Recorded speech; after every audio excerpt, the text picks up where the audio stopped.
Les crassats? Mais qu'est-ce que c'est que ça? Des monstres marins issus des rejets de glyphosate? Non. Les tas de mégots laissés sur la plage? Oh, c'est cracra ça, mais pas crassa. Un surnom donné aux pratiquants du ventriglisse de vasière? Mais non, non, non, non!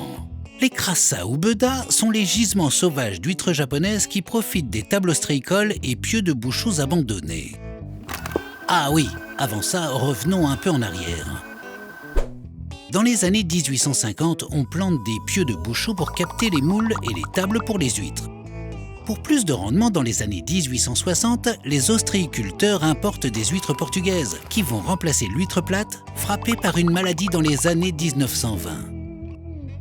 Dans les années 60, la prolifération d'un parasite et un problème d'envasement forcent l'abandon des concessions méthylicoles et ostréicoles les plus en aval de la baie. Malheureusement, à leur tour, les huîtres portugaises vont subir un événement tragique forçant les ostréiculteurs à importer l'huître du Japon dans les années 70. Les anciennes concessions abandonnées sont une aubaine pour les nouvelles arrivantes. Les huîtres sont sans pitié, une bataille pour la lumière qui les pousse à s'agglutiner les unes sur les autres. Bon, ce n'est peut-être pas aussi épique que ça. Pour vérifier à qui profitent les crassats, un inventaire est réalisé. Balanes, crabes asiatiques, amphipodes, vers polychètes, la biodiversité est riche. Mais attendez, mais oui, on a clairement une biodiversité de récifs et de vasières. Alors qu'on devrait trouver ici seulement une biodiversité de vasières. Et autre problème, il s'agit essentiellement d'espèces exotiques introduites.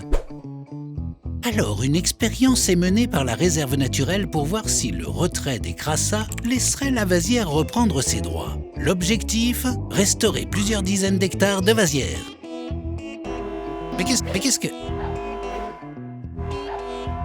On avait prévu une pelleteuse, mais pourquoi pas? Merci l'Europe.